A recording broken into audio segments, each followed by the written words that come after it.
तो गाइज इस वीडियो में हम एसक्यूएल में किस तरह से टेबल क्रिएट करते हैं, टेबल का स्ट्रक्चर किस तरह से डिफाइन करते हैं वो सीखेंगे। मतलब कि how to create a table in SQL, ठीक है, वो सीखेंगे। तो मैं अपने सीक्वल सर्वर पे आ चुका हूँ। तो यहाँ पे मैं न्यू क्वेरी लिखूंगा। तो अब हम क्या करते हैं ना, एक नया डेटाबेस बना लेते हैं, क्रिएट डेटाबेस वाईटी वीडियो, ठीक है। और इसी डेटाबेस के अंदर हम अपनी सारी टेबल्स बनाने वाले हैं फ्यूचर की, ठीक है। तो मैंने डेटाबेस बना लिया है। तो गाइज अब हम इस डेटाबेस में ना एक टेबल बनाते हैं, ठीक है। टेबल बनाने के लिए आपको लिखना होता है, ये बेसिकली गाइज इतना ध्यान रखो कि एसक्यूएल इंग्लिश है। अगर आपको इंग्लिश आती है ना तो आपको एसक्यूएल आता है। मैं आपको सिखाता हूँ कैसे। देखो, क्रिएट टेबल, टेबल का नाम जो भी आप देना चाहते हैं, ठीक है। जैसे मैं स्टूडेंट्स देता हूँ, क्रिएट टेबल स्टूडेंट्स, और फिर आप बनाना ब्रेसेस लगाएंगे, ठीक है, बनाना ब्रैकेट्स। और इसके अंदर आप लिखेंगे, इसमें आप जोन जोन से कॉलम टेबल में देना चाहते हैं, ठीक है। तो जैसे मान लो आप अभी देना चाहते हैं एक स्टूडेंट आईडी, ठीक है। और ये किस तरह का होना चाहिए, स्टूडेंट आईडी नाम का कॉलम जो है ये किस तरह का होना चाहिए, ये इंटीजर टाइप का होना चाहिए। इंटीजर यानी कि 1 2 3 मैं, मतलब आप कोई भी एक इंटीजर वैल्यू डाल सकें, ठीक है। उसके अलावा आप क्या चाहते हैं, इसके अलावा मैं चाहता हूँ कि ये स्टूडेंट का नाम, स्टूडेंट नेम, ठीक है, स्टूडेंट नेम। तो स्टूडेंट का नेम एक स्ट्रिंग होता है, तो उसके लिए हम यूज करेंगे वारकार। और इसके अंदर जितने, जैसे मान लो 20, अब अगर 20 से ज्यादा नाम का स्टूडेंट का नाम होगा ना, जैसे मान लो स्टूडेंट का नाम था ये ए जे जे ये सब, अगर इसमें 20 से ज्यादा करेक्टर आएंगे ना तो इस स्टूडेंट नाम के अंदर वो नहीं जा पाएगा। तो मैंने लिमिट लगा दिया कि मैक्स 20 कैरेक्टर्स का नाम हो सकता है, ठीक है। तो आप जितना मर्जी कैरेक्टर का नाम ले सकते हैं।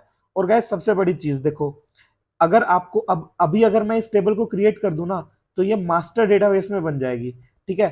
तो अब मेरे को तो अपने वाईटी जो मैंने अभी अभी डेटाबेस बनाया था वाईटी वीडियो, उसमें उसमें बनानी है टेबल।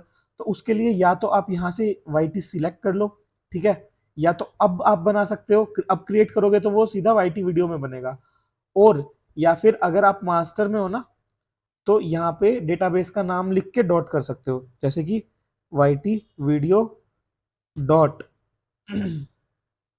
डीबीओ डॉट, ठीक है। या तो इस तरह से आप लिख सकते हो, ठीक है। दोनों तरीके सही हैं। अब इस तरह से भी मैं आपको बना के दिखा देता हूँ। और या फिर आप यहाँ से डायरेक्ट वाईटी वीडियो नाम से वो सिलेक्ट करके और फिर इसके आगे से वाईटी वीडियो डॉट डीबीओ हटा सकते हैं, ठीक है। दोनों केस में ये काम करेगा, ठीक है। अब हम इस टेबल को क्रिएट कर लेते हैं, ठीक है। देखो हमारी टेबल क्रिएट हो चुकी है जिसमें दो कॉलम्स होंगी, एक स्टूडेंट आईडी और एक student name. Student ID integer type का होगा और स्टूडेंट नेम वारका टाइप का होगा, ठीक है। तो अब मैं आपको इसमें जाके दिखा भी देता हूँ। देखो टेबल्स, अब मैं डेटाबेस रिफ्रेश करूंगा, ठीक है। अब मैं डेटाबेस के अंदर जाऊंगा, डेटाबेस एक्सपेंड करूंगा। अब इसके बाद मैं वाईटी वीडियो एक्सपेंड करूंगा। तो देखो गाइस, स्टूडेंट्स नाम से टेबल बनके तैयार हो चुका है, ठीक है। और अब इस टेबल को मैं यहाँ से सिलेक्ट टॉप 1000 रोज करके भी ओपन कर सकता हूँ, ठीक है। तो यहाँ पे देखो, अभी इसमें मैंने कोई डेटा नहीं डाला है, तो ये सिंपल आपको दिख रहा है, इसमें कोई डेटा नहीं है। बट अब ये देखो, एक ये कॉलम है स्टूडेंट आईडी, एक ये कॉलम है स्टूडेंट नेम, जो कि हमने बनाई थी, ठीक है।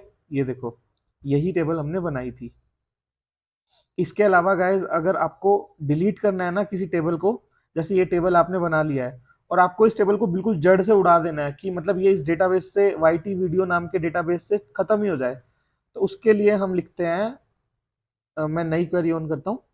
उसके लिए हम लिखते हैं ड्रॉप टेबल, और टेबल का नाम है स्टूडेंट्स, ठीक है। तो फिर से वही, या तो आप पूरा लिखो कि YT video dot DBO dot students, और या फिर यहाँ से आप डायरेक्ट वो डेटाबेस ही सिलेक्ट कर लो जिसमें आप काम करना चाह रहे हो, ठीक है।